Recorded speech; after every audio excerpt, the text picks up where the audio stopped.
జగన్ వద్దు వద్దు నేను ఇప్పుడు చెత్త ఏరుకుంటానో తెలుసా ఎందుకు నాయన స్వామి మళ్ళీ ఇచ్చానా అంటే ఫ్యాన్కి ఎందుకు ఇచ్చానంటే నాకేం మెంటలా మళ్ళా ఏమన్నా మెంటలా సైకిల్ మీద వెళ్ళిపోవడమే. I'm studying BSc degree and mechanical diploma, doctorate apprentice Indian Navy at Vizag. But anyway, so many educated candidates ఈ వైఎస్ఆర్ కాంగ్రెస్ రావడం వల్ల జాబులు లేకుండా పోయి మాకు ఎవడైనా పని చేయకపోతే లింకాడు అది లెక్క ఉంది చంద్రబాబు నాయుడులో. Is very brilliant. ఇప్పుడు రేపు చంద్రబాబు గారు వస్తే 2 గ్యాస్ సిలిండర్ ఇస్తారు, ఈయనేమో ఇంటింటికి డబ్బులు పంచుతున్నారు. ఏందండి ఇది పద్ధతి? వీళ్ళకి ఇచ్చే డబ్బులన్నీ అదే పోలవరం ప్రాజెక్ట్ చేస్తే 2 లక్షల పొలాలు తయారయ్యాయి. తూతూ మంత్రం పనులు పూర్తి స్థాయిలో డెవలప్ కావాలని అడుగుతున్నారు జనం. టీడీపీ జనసేన పొత్తుంది కదా, చంద్రబాబు నాయుడు సీనియర్, పవన్ కళ్యాణ్ కొత్త ఫ్రెష్. చూద్దాము, జనసేనకి మంచి సీట్లు ఇచ్చి పవర్ షేరింగ్ ఇస్తానంటే ఆ కూటమి విన్ అయింది. లేదు పవన్ కళ్యాణ్ 2014 లాగా వాడుకొని నేను వదిలేస్తానంటే మళ్ళీ జగన్మోహన్ రెడ్డి గారు ఎక్కుతాడు. గుంటూరు తూర్పులో ముస్తాఫా గారు 2 సార్లు గెలుస్తున్నాడు. క్యాజువల్ గా వ్యతిరేకం వచ్చింది. 2 సార్లు ఎమ్మెల్యే చేసిన ఎవరికైనా సరే వ్యతిరేకం వచ్చింది. ఆ వ్యతిరేకం తప్పించుకుంటానికి వాళ్ళ అమ్మాయి గారికి సీటీ పెట్టడం జరిగింది. అభ్యర్థి మారిస్తే టీడీపీ గెలిచింది, లేదంటే ముస్తాఫా గారి కుదురు. ప్రస్తుతం మనం గుంటూరు తూర్పు నియోజకవర్గంలో అయితే ఉన్నాం. ఈ నియోజకవర్గంలో 2019లో ముస్తాఫా గారు పోటీ చేసి గెలుపొందడం అయితే జరిగింది. అయితే అతని మీద అప్పట్లోనే నజీర్ కూడా పోటీ చేశాడు తెలుగుదేశం పార్టీ నుంచి. అదేవిధంగా జనసేన పార్టీ నుంచి రెహమాన్ అనే వ్యక్తి పోటీ చేశారు. అయితే వీళ్ళిద్దరూ విడివిడిగా పోటీ చేయడం వల్ల వైఎస్ఆర్సీపీ పార్టీ అయితే గెలవడం జరిగింది. అయితే ప్రస్తుతం ఈ నియోజకవర్గంలో ఏ సమస్యలు ఉన్నాయి, మళ్ళీ ఈ నియోజకవర్గ ప్రజలు ఎవరికి అవకాశం ఇద్దాం అనుకుంటున్నారు అనేది మనం ప్రజలను అడిగి తెలుసుకునే ప్రయత్నం చేద్దాం రండి.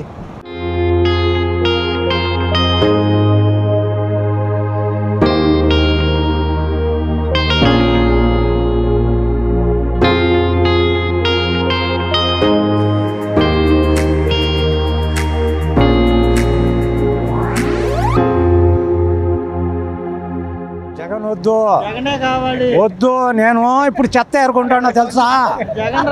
చెత్త ఏరుకుంటానా నేను? ఇప్పుడు ఎంత చదివింది అనేది కాదు ముఖ్యం. ఇప్పుడు చెత్త ఏరుకుంటానా ఇప్పుడు నేను పరిస్థితి. ఇప్పుడు కార్పెంటర్ కూడా పోయింది, కానీ ఇప్పుడు చెత్త ఏరుకుంటానా గుంటూరు టౌన్లో. ఎంత 200 వచ్చేది. ఆ 200 మందుకు కూడా ఏడ సరిపోతుంది అది. శానిటైజర్ నేను తాగాను, కానీ నా బ్రాండ్ ఇది చెత్తది హెచ్డి. ఎందుకు నాయన స్వామి మళ్ళీ ఇచ్చానా అంటే వద్దులే స్వామి, మాకు మీ పంచాయతీ మీరు చూసుకోండి. నాకు చంద్రబాబు నాయుడు వస్తే పాలు ఆడుకొచ్చాడు. 2 సేపు ఆయనకి ఎత్తుకుంటాడు, 2 సేపు ఈయనకి ఎత్తుకుంటాడు. ఆయన పాలు తీసి చదివినాము, స్టోరీ అందరిది చదువుతూ ఉండమ్మా. అది ఎవరిది ఏం లేదు ఇక్కడ. టీడీపీ ఆయన రావాలా, కానీ సంపద సృష్టిస్తాడు చంద్రబాబు. ఇప్పుడు ఒక కుప్పలోంచైనా కానీ ఒక వస్తువు తీస్తే ఏమవుతుంది అనేది ఆయనకు తెలుసు. అది ఈయనకేం తెలుసు? ఒక డబ్బా తీస్తే ఆడ దెంగితే ఆడ ఇసిరిపోతుంది. అది అంతవరకే ఆయనకు తెలిసింది. ఎందుకు వెళ్ళను? నిర్భయంగా వెళ్తా. ఫ్యాన్కి ఎందుకు వచ్చానంటే నాకేం మెంటలా మళ్ళా ఏమన్నా మెంటలా సైకిల్ మీద వెళ్ళిపోవడమే. చిన్న కష్టం వచ్చినా రియాక్ట్ అవుతాడు. అవసరమైతే మన కోసం పోలీస్ స్టేషన్ దాకా వస్తాడు, నిలబడతాడు, ఉంటాడని చెప్పి చేస్తాడండి ఆయన. అదిగా చెప్పట్లా. ఇప్పుడు వచ్చి సమస్యలను పట్టించుకోవాలి. ఏం చేస్తున్నాడు అభివృద్ధి? ఏం చేయట్లేదు. వచ్చి రావాలా, మాట్లాడాలా, జనాల్లోకి వెళ్ళాలా. ఇప్పుడు ఎగ్జాంపుల్ నాదే చెప్తున్నాను. టికోయిలో అపార్ట్మెంట్లో పెట్టాను. ఇప్పుడు దాకా వెళ్తే వాళ్ళంటే వీళ్ళు అంటారు, వాళ్ళ దగ్గర వీళ్ళు, ఇదే ఇంకా గోల. దానికి ఇంకా ఇంతవరకు తేలాలి ఆ విషయం ఇలా ఉంది. అంటే ఇప్పుడు ప్రస్తుతం లాల్ జాన్ బాషా ఎవరికైనా సీటు ఇవ్వాలనే ఒక ప్రతిపాదన అయితే తెర మీదకి వచ్చింది. మరి గుంటూరులో టీడీపీ అంటే గుంటూరు తూర్పులో వాళ్ళ నుంచి ఎవరైనా నిలబడితే వాతావరణం ఎలా ఉంటుంది? అంటే నూరి ఫాతిమా వర్సెస్ లాల్ జాన్ బాషా కుటుంబ సభ్యులు. దీని మీద ఒకటేనండి, మీ అభిప్రాయం చెప్పండి. లాంజాన్ బాషా ఫ్యామిలీ నుంచి అయితే వేస్ట్, నసీర్ అహ్మద్కి ఇవ్వటం 90% బెటర్. ఎందుకని చెప్తారు? ఇప్పుడు ఆయన్ని స్టార్టింగ్లో అసలు వైసీపీ నుంచి అసలు 1 టౌన్లో జెండా ఎత్తింది ముందు ఆయన, నసీరేగా. అసలు ఆయన జైల్లో ఉన్నప్పుడు ప్రచారాలు చేసి బయటికి రావాలని ధర్నాలు చేసి మొత్తం చేశాడు నసీర్ అహ్మద్. ఆయనకి అలాంటి ఆయనకి టికెట్ లేకుండా చేశాడు, ఆయనకే టికెట్ లేకుండా చేశాడు, ముస్తఫాకి చేశాడు. అటు ఇటు చెప్పి ఎవరన్నా చెప్తే నీకంటే ముందు ఉన్నాడు. ముందు ఎక్కడ కనబడలేదుగా ముస్తఫా మనకి ఎక్కడ కనబడ్డారా అంటే కనబడలేదు. ముందు న్యాయంగా చెప్పాలనుకుంటే నసీర్ అహ్మద్కి ఇవ్వాలా, మనం ఇవ్వలేదు. ఇప్పుడు టీడీపీకి ఇచ్చారు, టీడీపీకి ఏంటంటే బ్యాట్లాగా ఓడిపోయాడు మొన్న, ఈసారి పక్క గెలుస్తాడు, ఇస్తే గెలుస్తాడు. మరి ఫండ్స్ ఏమి లేవనే టాక్ కూడా నడుస్తుంది. అలా ఏం లేదు, చూడొచ్చు అంటారు. ఏం ఫండ్స్? ఆయన కాడ క్యాంపెయినింగ్కి సరిపడిన డబ్బులు ఉంటే కదండి ఇప్పుడు ఆయన ప్రచారాలకు వస్తుంది, లేకపోతే సైలెంట్ ఇంట్లో కూర్చుంటాడు. ఆయన వాళ్ళ బిజినెస్లు ఉన్నాయి, అవి చూసుకుంటారు. అది ఇప్పుడు ప్రభుత్వం మారాలంటారు మీరు కూడా. అంటే ఇప్పుడు నా దగ్గర అని కాదు, మీరు ఎట్ట వెళ్ళి నా 70% మీకు వ్యతిరేకమే ఉంది. రెడ్డి గారు చెప్పినట్టు ఆయన కూడా చెప్పారు వ్యతిరేకమే. ఇప్పుడు అలాగా అది నేను చెప్పేది. అలా చెప్పాడు, ఇలా చెప్పాడు, ఉన్నది వాస్తవం చెప్తున్నా నేను. ఎగ్జిక్యూటివ్స్కి జాబులు రాకుండా అయిపోయింది. ఆయన studying BSc degree and mechanical diploma doctorate appointments Indian navy at Vizag. But anyway so many educated candidates ఈ వైఎస్ఆర్ కాంగ్రెస్ రావడం వల్ల జాబులు లేకుండా పోయాయి మాకు. ఈరోజు నేను హోటల్లో పని చేసుకుంటున్నా, ఎంత ఎడ్యుకేటెడ్ని. Once upon a time I'm CMR చేసి అట్ జడ్జి కోర్ట్ అట్ వైజాగ్లో నేను ఒక ఎంప్లాయీగా పనిచేసినాను. అలాంటిది నిరుద్యోగ సమస్య బాగా ఏర్పడింది సార్. ఉద్యోగాలు లేకుండా పోయాయి, విదేశాల నుంచి కంపెనీలు రాకుండా పోయాయి. అదే చంద్రబాబు నాయుడు ఉంటే విదేశాల నుంచి కంపెనీలు, ఎన్నో కంపెనీలు వస్తాయి. So many companies will be getting at Andhra Pradesh. But YSR Congress రావడం వల్ల ఏ ఇంప్రూవ్మెంట్ లేదండి. రోడ్లు చూడండి ఎంత చెత్తగా ఉన్నాయి. చంద్రబాబు నాయుడు గారు ఉంటే he is so many educateds making so many ఎడ్యుకేటెడ్స్.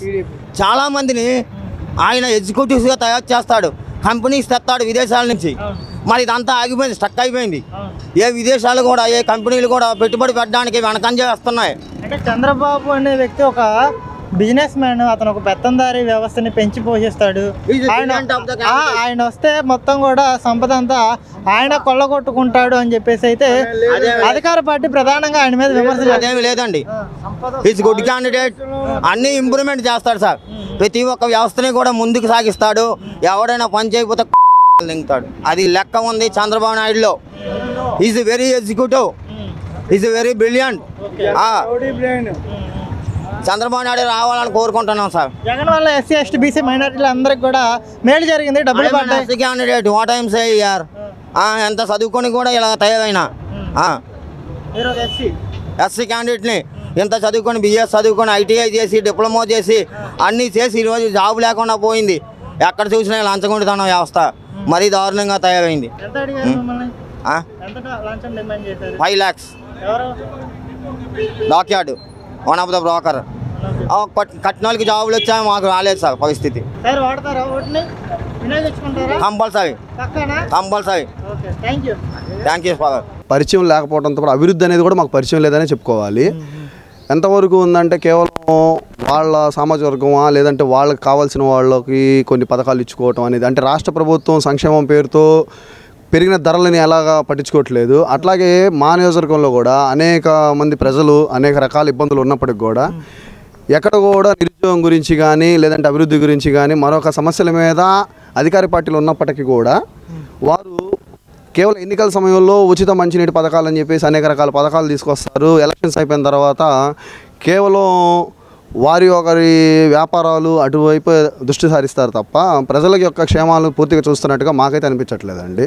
నేను రాజకీయాల్లో నుంచి పక్కన ఉంటున్నాను. ఇప్పుడు ప్రస్తుతం తదనంతరం నా వారసత్వంగా నా కూతురు ఇప్పుడు మీరు అవకాశం ఇస్తే ఎమ్మెల్యేగా గెలిచి మళ్ళీ మీకు సేవ చేసుకోవడానికి ముందుకు వస్తుంది అన్నట్టుగా నూరి ఫాతిమా గారిని ఇప్పుడు తెర మీదకి తీసుకొచ్చారు. ఆమె పర్ఫార్మెన్స్ ఎలా ఉంది? ఇప్పుడు టీడీపీ నుంచి నజీరు, అదేవిధంగా జనసేన పార్టీ నుంచి రెహమాన్ గారు కూడా బరిలో అయితే ఉన్నారు.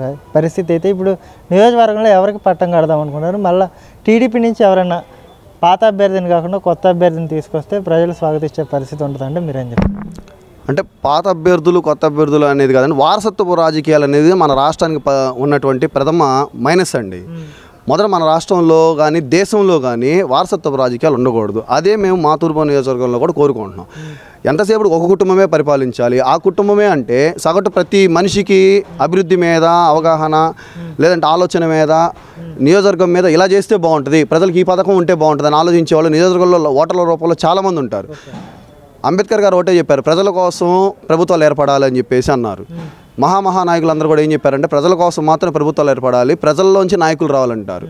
ప్రస్తుతం మన నియోజకవర్గంలో వచ్చేసి ఇవాళ ముస్తఫా గారు నిన్నటిదాకా చేశారు, ఇవాళ వాళ్ళ అమ్మాయి, రేపు ఎల్లుండు ఇంకా వాళ్ళ తరం. అంటే ఇదేంటంటే ఒక బానిసత్వానికి ప్రజలను అలవాటు చేయడానికి చూస్తున్నారా అనే విషయం కనపడుతుంది తప్ప కేవలం ఇప్పుడు వాళ్ళు ప్రభుత్వంలో వచ్చిన పథకాలు కూడా వారసత్వ ఆస్తులు వాటికి సంబంధించిన ఇలాంటివి చాలా ఇష్యూస్ కూడా ప్రజలు ఆలోచించి చెప్పడానికే కానీ నాయకత్వం వహించే అవకాశం ఎక్కడ ఉందండి. ఇప్పుడు ఆయన తర్వాత ఆయన కూతురు తర్వాత ఇంకెవరున్నారంటే వాళ్ళే. అంటే మిగతా వాళ్ళు ఎవరికి అవకాశం ఇవ్వరా? ఆయన కింద ఎంతోమంది కార్పొరేటర్లు ఉన్నారు, ఎంతోమంది కార్యకర్తలు పనిచేశారు, వాళ్ళు ఎవరికైనా అవకాశం ఇవ్వచ్చు. కానీ వాళ్ళకి ఎవరికి అవకాశం ఇవ్వరు. కేవలం వాళ్ళ ఫ్యామిలీ పరిపాలించాలంటే అది కొంతమేర ఇబ్బందికరమైన విషయం అని చెప్పుకోవాలి. ఇక అలాగే మనం గతంలో చూసుకుంటే లాల్జాన్ బాషా గారు, తర్వాత జియావుద్దీన్ గారు, ఇప్పుడు వాళ్ళ బ్రదర్ నిజాముద్దీన్ గారు నాకు ఆయన ఉన్నారు, ఆయన వస్తున్నారు. ఆయన కూడా ఒక సౌమ్యమైన వ్యక్తి. వన్ టౌన్ అనేది ఏంటంటే ఎక్కువగా ముస్లిమ్స్ ఉన్నది, తర్వాత కాపులు ఉన్నారు, తర్వాత ఇతరతర కులాలు వైశ్యాసులా ఉన్నారు. ఇప్పుడు జనసేన తరపున నేరల సురేష్ గారు పోరాడు. సో వచ్చే నాయకులు ఎవరైనా సరే ప్రజల సమస్యల మీద పోరాడితే బాగుంటుంది అనేది మా ఉద్దేశం. ప్రజల మధ్యలో ఉండకుండా వాళ్ళ వ్యాపారాలు చేసుకునే సమయం కోసం 4 సంవత్సరాలు కేవలం ప్రజల దగ్గర ఓట్లు ఇప్పించుకోవడానికి 1 సంవత్సరం పాటు ఉండే పని అయితే వారు ఎవరైనా సరే మాకు వ్యతిరేకమైన మేము చెప్పుకోవాలి. అంటే ఇప్పుడు జియావుద్దీన్ గారు తమ్ముడు నిజాముద్దీన్ గారు కూడా ఒక ఎక్స్పీరియన్స్ అని చెప్పేసి అయితే ప్రచారం నడుస్తుంది కదా. అవునండి. మరి టీడీపీ నుంచి ఆయన వస్తే ఎలా ఉంటుంది అంటారు వాతావరణం? అంటే ఇప్పుడు ప్రభుత్వాలు అనేది ఓటింగ్ వేసే టైంలో ఎవరికి ఓటేస్తారని చెప్పలేము. ఎవరు వచ్చినప్పుడు కూడా నిజాముద్దీన్ అనే ఆయన కొంతమేర సౌమ్యమైన వ్యక్తి, హానికరమైన వ్యక్తి కాదు, ఇలాంటి మాదక ద్రవ్యాలు కావచ్చు లేదా వారసత్వ అనే దానికి కూడా కొంతమేర చెప్పెట్టచ్చు. కానీ ఆయన కూడా ఆల్రెడీ వాళ్ళ కుటుంబం కూడా రాజకీయాల్లో ఉన్నది కుటుంబమే కాబట్టి కొంతమేర దాన్ని వ్యతిరేకించాలి. కానీ ముస్తఫా గారితో పోల్చుకుంటే ఆయన కొంతమేర అనుకూలమైన వ్యక్తి అని చెప్పుకోవచ్చు, పర్వాలేదని చెప్పుకోవచ్చు. నీకు పోస్ట్ వస్తే నువ్వేం చేస్తావు? ఆశ. మళ్ళీ పోస్ట్ వస్తే ఏం చేస్తావు? బంధువులు. ఎవడో ఒక్కడే చచ్చాడా నువ్వు అక్కడ? డన్. తినలేడుగా, ఎంత తింటాడు? వయసు ఏం చేశాడు? అతనికి ఏం పట్టింది? చనిపోయారు, చంపారులే. కొడుకు కూడా ఉంది. మనకు కావాల్సింది ఏంది? ప్రతి ఒక్కడు రాజకీయంలోకి వచ్చేసి కావాల్సింది అవినీతి, మనకు కావాల్సింది బంధుప్రీతి. డబ్బులు తీసుకోపోతే ఓ బాధ, డబ్బులు తీసుకోపోతే ఒక బాధ. ఈసారి మాత్రం వచ్చేది మాత్రం టీడీపీ పక్కా. ఎవరు ఆ బాబాయ్? మేము బాబాయ్, మేము మాది లోకల్ వెంకటప్ప కాలనీ. ఒక్క నిమిషం మళ్ళీ పక్కా ఏ ఏడాది చూసుకోమని. ఎవరు వచ్చినా కానీ బంధువులు చూసుకోవడం, క్యాస్టులను చూసుకోవడం, ఇవి చూసుకోవడం, ప్రజల్ని సోమరబోతులు చేస్తున్నారు. ఇప్పుడు రేపు చంద్రబాబు గారు వస్తే 2 గ్యాస్ సిలిండర్ ఇస్తారు, 3. ఈయనేమో ఇంటింటికి డబ్బులు పంచుతున్నారు. ఎవరు? జగన్ గారు. ఏందండి ఇది పద్ధతి? ప్రజలు సోమరబోతులు చేయటం, వీళ్ళు బంద్ చేయటమే కష్టం అయ్యాగా వాళ్ళంతా వచ్చింది. వదిలేయి, దాన్ని అభివృద్ధికి ఉపయోగించండి. వీళ్ళకి ఇచ్చే డబ్బులన్నీ అదే పోలవరం ప్రాజెక్ట్ చేస్తే 2 లక్షల పొలాలు తయారయ్యాయి. అదొకటి ఇంకో ప్రాజెక్ట్ ఉంది, ఇచ్చా నేను. ఈ రాజకీయ వ్యవస్థ కరెక్ట్ గా లేదంటారు? లేదు. అంతేనా? అంతే. మరి ఏం చేస్తే కరెక్ట్ అవుతుంది అంటారు? సరైన వాళ్ళు ఎవరు లేడుగా అక్కడ, చేసేది ఏం లేదు. మోలీ బ్యాటింగ్ వేసాడు డబ్బుల్లో, మామూలుగా ఉడిపించాడు పాపం. ఎంతమంది జనాలు 2000 రూపాయల నోటు దొరక్క, చిల్లర దొరక్క ఎంత ఇబ్బంది పడ్డారు. జనాన్ని ఇబ్బంది పడతాం న్యాయం కాదండి. వాళ్ళ పోస్టుల కోసం వాళ్ళు అలవాటు పడ్డారు, ఈ కుర్చీలో కూర్చోవడం అలవాటు పడ్డారు. అంతబడికే తెలుసు వాళ్ళకి. చేయిస్తున్నారు, చేయించే వాళ్ళు చేయిస్తున్నారు, కానీ అక్కడ పని అవ్వాలి కదా.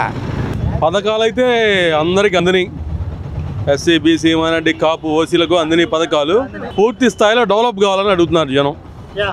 డెవలప్మెంట్ కావాలి, ఉద్యోగాలు కావాలి, పరిశ్రమలు కావాలని అడుగుతున్నారు. గుంటూరులో అభివృద్ధి జరిగిందా ఈ 5 ఏళ్లలో అంటే మీరేం చెప్తారు? 5 ఏళ్లలో జరిగిందా అంటే గుర్తుండే పనులు ఏం జరగల. తూతూ మంత్రం పనులు, కాపుని వేస్తామని, బీసీని వేస్తామని, ఎస్సీని వేస్తామని ఏదో తూతూ మంత్రం పనులు చెప్తే పూర్తి స్థాయిలో డెవలప్మెంట్ జరగల. Second, Telugu Desam party Janasena party పొత్తులో ఈ పథకాలన్నీ తీసుకున్న వాళ్ళు కూడా డెవలప్మెంట్ లేదు, జాబులు లేవు.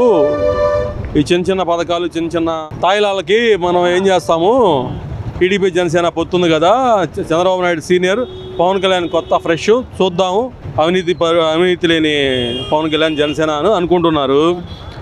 దీనికి తోడు చంద్రబాబు నాయుడు కూడా జనసేనకి మంచి సీట్లు ఇచ్చి పవర్ షేరింగ్ ఇస్తానంటే ఆ కూటమి విన్ అయ్యిద్ది.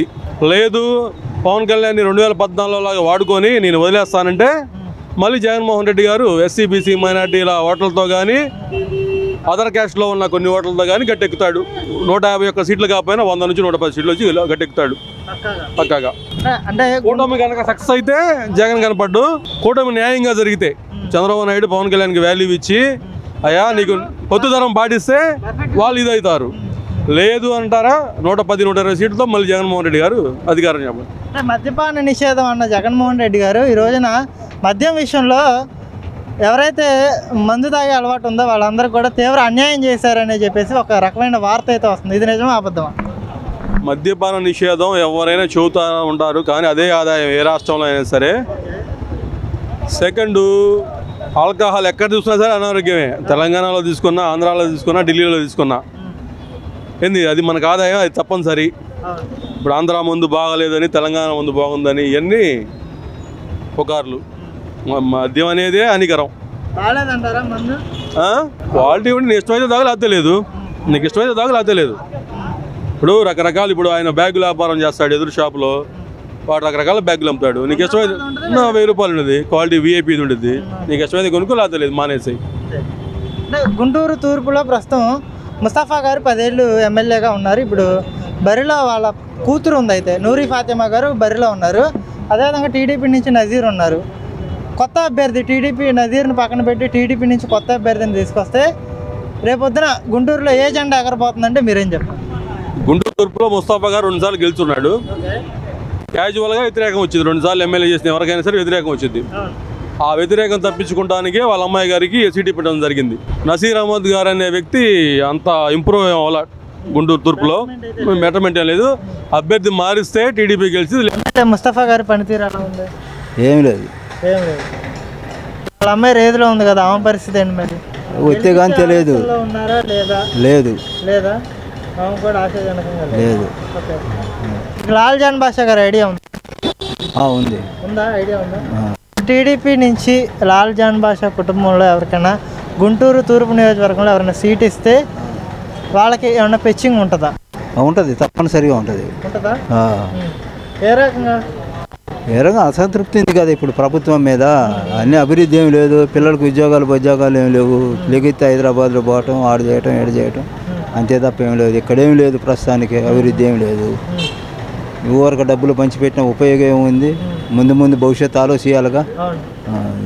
ఆలోచిస్తారు డబ్బులు ఇవ్వటం, చేయటం, అంతేగాని ముందు భవిష్యత్తులు ఏమి లేవు పిల్లలకి. ఏమైనా చదువుకొని అటు హైదరాబాద్ పోవటము, అటు బెంగళూరు పోవటము, అదే జరుగుతుంది. చెప్పండి సార్, గుంటూరు నియోజకవర్గంలో అంటే గుంటూరు తూర్పు నియోజకవర్గంలో ప్రస్తుతానికైతే రాజకీయాలు చాలా రసవత్తరంగా ఉన్నాయి. ముస్తఫా గారు చాలా మంచివాడు, సౌమ్యుడు అని చెప్పేసి 2 సార్లు ఆయనకి ఎమ్మెల్యేగా అవకాశం ఇచ్చారు కదా. మరి ఆయన ఎమ్మెల్యేగా గెలిచిన తర్వాత నియోజకవర్గాన్ని ఏమైనా అభివృద్ధి పదంలో ముందుకు తీసుకెళ్లారంటే మీరేం చెప్తారు? మొదటిసారి గెలిచినప్పుడు నాకు అధికారం చేతిలో లేదు, నేను ఏదన్నా ప్రజలకు చేయాలంటే. కాబట్టి నేను అధికారంలోకి వస్తే గుంటూరు తూర్పు నియోజకవర్గాన్ని ఒక అద్భుతమైనటువంటి నగరంగా తీర్చిదిద్దుతాను అని చెప్పాడు.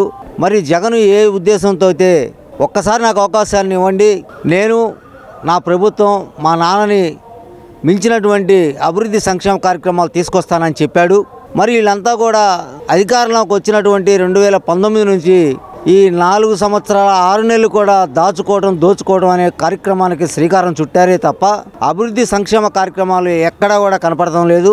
అన్ని సంక్షేమ కార్యక్రమాలకి తూట్లు పొడిచారని చెప్పి ఈ సందర్భంగా తెలియజేస్తున్నాం. అంటే ప్రస్తుతం ఇప్పుడు వాళ్ళ కూతురు నూరి ఫాతిమా కూడా ఇన్ఛార్జిగా ప్రకటన చేయడం, ప్రజల్లోకి వెళ్ళడం, ఆమె పర్యటనలు అయితే చేస్తుంది కదా. మరి మళ్ళీ ఈసారి గుంటూరు నియోజకవర్గంలో ఆమెకు అవకాశం ఇచ్చే పరిస్థితి ఉండదా అంటే మీరేం చెప్తారు? ఒక్కసారి అన్నారు, 2 సార్లు అన్నారు, వాళ్ళ నాన్నగారికి అవకాశం ఇచ్చాం, మళ్ళా వాళ్ళ కూతురుని తీసుకొచ్చి పెట్టాడు. ఇతను తూతూ మంత్రి కార్యక్రమాలు చేసుకొని బిల్లులు తీసుకొని వాళ్ళు ఎంజాయ్ చేయడం తప్పితే ఈ అభివృద్ధి సంక్షేమ కార్యక్రమాలు అనేవి వాళ్ళ నాన్న చేయలేదు. మళ్ళీ ఏమైనా నమ్మి ఓటేయడానికి ప్రజలు గుంటూరు తూర్పులో అంత పిచ్చివాళ్ళు కాదని చెప్పి ఈ సందర్భంగా తెలియజేస్తున్నాం. అంటే ప్రస్తుతానికైతే నజీర్ కూడా చాలా యాక్టివ్గా తిరుగుతున్నాడు. అయితే 2019 ఎన్నికల బరిలో అతను పోటీ చేసినప్పుడు 22,000 మెజారిటీతో వైసీపీ అయితే గెలవడం జరిగింది. ఇప్పుడు నజీర్ని పరిశీలనలో ఉంచి అతన్ని కాకుండా కొత్త అభ్యర్థిని తెర మీదకు తీసుకొచ్చి ఎవరినైనా నిలబెడితే నూరి ఫాతిమా మీద ధీటుగా నిలబడి టీడీపీని గెలిపించుకునే పరిస్థితి ఎవరికి ఉందంటే మీరేం చెప్తారు? తెలుగుదేశం పార్టీ, జనసేన ఉమ్మడిగా రేపు ఉమ్మడి మేనిఫెస్టోతో ఎన్నికల్లోకి ప్రజల్లోకి వెళ్ళబోతూ ఉంది. 2024లో అద్భుతమైనటువంటి ఫలితాలు వస్తాయి. ఆ ఫలితాల్లో భాగమే తెలుగుదేశం పార్టీ, జనసేన అభ్యర్థి ఎవరైనా కూడా నసీర్ గారు కావచ్చు, లేకపోతే మరి ఇంకొక అభ్యర్థి ఎవరైనా కావచ్చు, వారు సుసాయనంగా గెలుస్తారు. అందులో ఎలాంటి సందేహం లేదు. అంటే ఒకప్పుడు గుంటూరులో లాల్జాన్ బాషా అంటే ఒక మంచి ఫేమస్ లీడరు. ఇప్పుడు వాళ్ళ తమ్ముళ్ళు ఇద్దరిలో ఒక అతను వైసీపీలో ఉన్నాడు, ఒక అతను టీడీపీలో ఉన్నాడు. మళ్ళీ తూర్పు నుంచి వాళ్ళ తమ్ముడు ఎవరైతే నిజాముద్దీన్ గారు ఉన్నారో ఆయన ఒకవేళ పోటీ చేస్తే గెలిచే పరిస్థితి ఉంటుందంటే మీరేం చెప్తారు? తెలుగుదేశం పార్టీ మొదటి నుంచి కూడా మైనార్టీలకి 1983 నుంచి ఈ రాష్ట్రంలో ఒక ప్రపంచనాన్ని తీసుకొచ్చింది. దానిలో మైనార్టీలకి గుంటూరు అసెంబ్లీ సీటు, మరి 91లో అన్న నందమూరి తారక రామారావు గారు పార్లమెంటు సీటును కేటాయించారు. అప్పటి నుంచి ఈ రాష్ట్రంలో మైనార్టీలకి ఒక కొత్త ఒరవడి రాజకీయాల్లో తీసుకురావడం జరిగింది. మరి స్వర్గీయ లాల్జాన్ బాషా గారు గుంటూరు పార్లమెంటు సభ్యుడిగా కాక 1995 క్రైసిస్లో, పార్టీ క్రైసిస్లో తాత్కాలిక అధ్యక్షుడు కూడా పనిచేశాడు. వాళ్ళ ఫ్యామిలీ మంచి ప్రవర్తన కలిగిన ఫ్యామిలీ. వాళ్ళల్లో టికెట్ ఎవరికి ఇచ్చినా తెలుగుదేశం పార్టీ అద్భుతమైనటువంటి విజయం సాధిస్తారు వాళ్ళు. ఎందుకంటే ఎక్కడ మచ్చలేని నాయకులుగా అట్లా తెలుగుదేశం పార్టీకి కానివ్వండి, ఎన్టీ రామారావు గారికి కానివ్వండి, చంద్రబాబు నాయుడు గారికి కానివ్వండి, వాళ్ళ తమ్ముడు శాసనసభ్యునిగా, ఇతను ఎంపీగా, రాష్ట్ర పార్టీ ప్రధాన కార్యదర్శిగా, తెలుగుదేశం పార్టీ రాష్ట్ర తాత్కాలిక అధ్యక్షుడిగా, మరి మైనార్టీలకు అద్భుతమైన అవకాశాలు ఇచ్చినటువంటి పార్టీ తెలుగుదేశం పార్టీ. ఆ పార్టీలో లాల్జాన్ బాషా కుటుంబం రావటం అంటే ఒక చరిత్ర, అది మళ్ళా తిరగరాసినట్టే. తెలుగుదేశం పార్టీకి మంచి పవనాలు వీస్తున్న తరుణంలో వాళ్ళు పార్టీలోకి యాక్టివిటీగా రావటం అనేది కూడా చాలా సంతోషకరమైన విషయం. వాళ్ళ కుటుంబంలో ఎవరికిచ్చినా గెలుస్తారు. తూర్పు నియోజకవర్గం గత 20 సంవత్సరాల నుంచి కూడా మేము ఎలక్షన్లు చేస్తున్నాము. నీట్గా ఉంటుంది, ఎప్పుడు కూడా పీస్ఫుల్గా ఎలక్షన్ జరుగుతుంది. ఎవరు కూడా ఇబ్బంది జరిగే పని కాదు. గడిచిన 10 ఏళ్లలో ముస్తఫా గారు అయితే ఎమ్మెల్యేగా అక్కడ ప్రజలైతే ఆయన ఎన్నుకోవడం జరిగింది కదా. మరి ఆయన ఎమ్మెల్యే అయిన తర్వాత నియోజకవర్గంలో ఏమైనా అభివృద్ధి కానీ, సంక్షేమం కానీ, జోడెద్దుల బండిలాగా నడుస్తూ వెళ్తుందా, పరిగెడుతుందంటే మీరేం చెప్తారు? అభివృద్ధి అనేది ఎక్కడా లేదు, అది మాత్రం వాస్తవమే. ఒక నందివెలుగు రోడ్డు చూసుకోండి, పాతగుంటూరు రోడ్డు చూడండి, ఎక్కడైనా చూడండి. నిన్న కూడా లీకులు అని చెప్పి 2 రోజుల మించి నీళ్లు లేక జనాన్ని పిల్లల్ని సతమతం చేస్తున్నారు. అంతకన్నా చేయగలిగేది ఏముంది? వాళ్ళు నీళ్లు రావడానికి కూడా ఇబ్బంది పెట్టి మరి నీళ్లు ఆపేసి రోడ్డు అంతా పగలగొట్టి పెద్ద పెద్ద రోడ్లు గుంటలు చేసి దాన్ని మళ్ళీ బోర్చటము, దానికి మళ్ళీ బిల్లులు పెట్టుకోవటం, ఇదే తతంగం జరుగుతుంది 10 ఏళ్ళ నుంచి. గడిచిన 10 ఏళ్ళుగా గుంతలు చేయడం, వాటికి పోడ్చడం, బిల్లులు పెట్టడం, అంతే. ఇంకంతకన్నా జీవం లేదు. ఇదే ఫార్ములా నడుస్తుంది 10 ఏళ్ళ నుంచి ఇదే నడుస్తుంది. ఓకే. అంటే ప్రస్తుతానికి వాళ్ళ కూతురికి ఫాతిమాకి ఇక్కడ ఇన్ఛార్జ్ బాధ్యతలు అయితే ఇవ్వడం జరిగింది. మరి ఆమె మళ్ళీ ఎన్నికల బరిలో నిలబడిపోతుంది. మళ్ళీ ప్రజలు వాళ్ళకి పట్టం కట్టే అవకాశం ఉంటుందా? ఈసారి మారే అవకాశం ఉంటుందండి మీరేం చెప్తారు? అసలు ఇంకా జగన్మోహన్ రెడ్డి గారు ఈ సమన్వయకర్తలను పెట్టింది ఇంకా అసలు వాళ్ళందరూ కన్ఫర్మేషన్ ఏం కాదు. వాళ్ళందరూ కూడా ఊరక మళ్ళీ ఎక్కడైనా జారిపోతారేమో, లాస్ట్ దాకా ఉండరేమో, నామినేషన్ వేసేవాళ్ళు దొరకరేమో అని ముందు ఇన్ఛార్జీలని నియమిస్తున్నాడు. చివరికి వచ్చేసరికి అసలు మొత్తం ఖాళీ అయిపోయింది. వీళ్ళు ఎన్నిక అవుతారా ఏంటనే తర్వాత విషయం. ముందు మాత్రం వీళ్ళ నెత్తిన పెడుతున్నాడు, భుజాన్ని తీసుకొచ్చి మీరు సమన్వయకర్త, మీకు టికెట్ ఇచ్చామన్నట్టుగా అదొక ఆలోచనలో పెడుతున్నాడు. దానికి ఒక సమన్వయకర్త అని పేరు పూసాడు అనమాట. ఇంకా ముందు మార్చి నెలాఖరికి ఏప్రిల్ ఫస్ట్ వీక్ వచ్చేప్పటికి వైసీపీకి నామినేషన్ వేసేవాడు దొరకరు అనమాట. అసెంబ్లీకి కానీ పార్లమెంట్కి కానీ 175 నియోజకవర్గాల్లో అంత బాగా ఉంది అతని పరిపాలన. అది అందుకనే రాత్రి కూడా నేను ఉందాగా దిగిపోతాను అని చెప్పుకొచ్చారు. ఇంకో పక్క చూసుకుంటే లాల్జాన్ బాషా గుంటూరు నియోజకవర్గంలో 10 ఏళ్ల క్రితం బాగా వినిపించిన వ్యక్తి పేరు. ప్రస్తుతం ఆయన తదనంతరం వాళ్ళ తమ్ముడు 2 సార్లు ఇక్కడ ఎమ్మెల్యేగా గెలవడం, మళ్ళీ అతను వైసీపీలోకి వెళ్ళడం, ఇప్పుడు వాళ్ళ అబ్బాయి గయాజుద్దీన్ కూడా లైన్లో ఉన్నాడు. అదేవిధంగా నిజాం అని తమ్ముడు ఇంకో అతను కూడా లైన్లో ఉన్నారు. వాళ్ళ ఫ్యామిలీకి ఏమైనా గుంటూరు నుంచి ఏమైనా టికెట్ ఇస్తే ఎలా ఉంటుంది? లాల్ జాన్ బాషా గారు మంచి ప్రజలకు సేవ చేసిన వ్యక్తి. ఒక 5 సంవత్సరాలు లోక్సభ సభ్యుడిగా, ఒక 12 సంవత్సరాలు రాజ్యసభ సభ్యుడిగా బాగా అనుభవించాడు. అందరూ తెలిసిన వ్యక్తి. మేము కూడా అతనితో బాగా మెసిలాము. 12 ఏళ్ళు రాజ్యసభ సభ్యుడిగా ఉన్నప్పుడు కూడా పనులు చేయించాము, పనులు చేయించుకున్నాము. మార్కెట్లో ఉన్నారు. వాళ్ళందరూ కూడా పేరుంది ఆల్రెడీ. అయితే ఇప్పుడున్న రాజకీయాలకి వాళ్ళ ఫ్యామిలీకి ఇబ్బంది అయిన విషయం ఏం కాదు. వాళ్ళ ఫ్యామిలీలో జియావుద్దీన్ గారు అనుకోకుండా వెళ్ళడం జరిగింది. వాళ్ళ సొంత అవసరాల కోసం వెళ్ళాడు. గయాజుద్దీన్ గారు మాత్రం ఇస్తే అవకాశాలు ఉంటాయి. లాల్ జాన్ బాషా గారి ఫోటో మాత్రం గుంటూరు తూర్పు నియోజకవర్గంలో పనిచేస్తుంది. అతనికి టికెట్ కానివ్వండి, వాళ్ళ అబ్బాయి టికెట్ కానివ్వండి, వాళ్ళ ఆవిడ గారు లాల్ జాన్ బాషా గారు ఆవిడ గారు వచ్చినా కానీ పనిచేస్తుంది. అంతవరకు గ్యారంటీ. లాల్ జాన్ బాషా గారు మంచి సేవలు చేశారు. ఇప్పుడు తెలుగుదేశం పార్టీ గెలిచింది, మీరు అనుకున్నట్టుగానే టీడీపీ అభ్యర్థి గెలిచాడు అనుకోండి. గుంటూరు నియోజకవర్గంలో ఇంకా పలానా డెవలప్మెంట్ కాలేదు, ఇది ఒక కొరత ఉంది, ఇది ఒక పెండింగ్లో ఉంది, దీని మీద వచ్చే పాలకులను దృష్టి పెట్టాలి, సూచాయప్రాయంగా చెప్పాలంటే ఏ అంశాలు ప్రస్తావిస్తారు? అన్ని అంశాలు తీసుకోవాల్సిందే. మొత్తం మళ్ళీ ఫస్ట్ కాంచి రావాల్సింది. వాళ్ళు కొత్తగా వచ్చిన గవర్నమెంట్ ఏదొచ్చినా కానీ మళ్ళీ మొదటి కాడి నుంచి ఎత్తుకోవాలి. అమరావతి రాజధాని కానీ గుంటూరులో రన్న రోడ్ల కాడి నుంచి కూడా, చిన్న స్ట్రీట్ లైట్ కాడి నుంచి కూడా మొత్తం మొదటి నుంచి చేసుకురావాల్సిందే. ఇది అయిపోయింది, ఇది అవ్వడానికి అనేది ఏం లేదు. మొత్తం అంతా భ్రష్టు పట్టిపోయి ఉంది. అన్నీ కూడా నిధులన్నీ కూడా తినేశారు, ఖాళీ చేసేశారు. అన్నీ అయిపోయినాయి. మళ్ళీ మొదటగా ఎత్తుకోవాల్సిందే. ఈ రోడ్డు అనేది ప్రాధాన్యత లేదు, ఆ రోడ్డు అనేది ప్రాధాన్యత లేదు. నందివేలుగు రోడ్డు ఫ్లైఓవర్ బ్రిడ్జ్ అట్లానే ఆగిపోయింది. 5 years అట్లానే కంటిన్యూ ఉంది. ఇదేం పని జరగట్లేదు, అక్కడే ఉంది. రేపు వచ్చే కొత్త గవర్నమెంట్ మాత్రం ఇంకెక్కడి నుంచి ఒక 25 ఏళ్ళకి ప్రణాళికలు చేసుకొని ముందుకు వెళ్ళాల్సిన పరిస్థితి. ముఖ్యమంత్రి గారు ఆల్రెడీ ఫిక్స్ అయిపోయారంటారా? ఫిక్స్ అయ్యారని మనం ఎట్లన్నా ఆయన అదే అంటున్నాడు. నేను హుందాగా వెళ్తాను, దిగిపోతాను, ఏదైనా ఉంటే చేశాను, చేయగలంతా చేశాను, డబ్బులు రిలీజ్ చేశాను, బటన్లు నొక్కాను, అన్నీ చేశాను. ఇక అది ప్రజల చేతుల్లో పెట్టాను. ప్రజలు కనుక ఏది నమ్ముకుంటే అది నేను చేస్తానని చెప్తున్నాను. ముస్తఫా గారి పనితీరు మీద మనం కామెంట్ చేయడానికి అవకాశం లేదు. ఎందుకని? ఆయన ఎప్పుడు సైలెంట్గా ఉంటారు. ఆయన చేసుకోవాల్సిన పనులు ఆయన చేసుకుంటారు. ఆయన ఎప్పుడు సైలెంట్. అభివృద్ధి చేస్తారా నియోజకవర్గం? అది మనకు తెలియదు. మనం ఏదో వస్తాం, పని చేసుకుంటాం, వెళ్తాం, అంతే తప్ప ఒక నుంచి మీరు ఇంటికాడి నుంచి షాప్ దాకా కళ్ళకి గంతలు కట్టుకొని వస్తారండి. అలా ఏం కాదు. అక్కడ అభివృద్ధి గురించి మనం మాట్లాడగలిగిన లేదు. అతను వివాదరహితుడు. ఒక అనవసరంగా ఎవరితో మీరు రోడ్లు అవి ఇవన్నీ ఏం చూడరా? చూస్తాం, చూడకుండా ఉంటాం. ఎప్పుడు ఎలా ఉన్నాయి అలాగే ఉన్నాయి. వాళ్ళ కూతురు నూరి ఫాతిమా గారు లైన్లో ఉన్నారు కదా, ఆమె పరిస్థితి ఏంటి? గెలుస్తుందా లేదా? మనకు తెలియదు దాని గురించి. అది కూతురు ఇప్పుడు లైన్లో ఉన్నట్టు కూడా తెలీదా?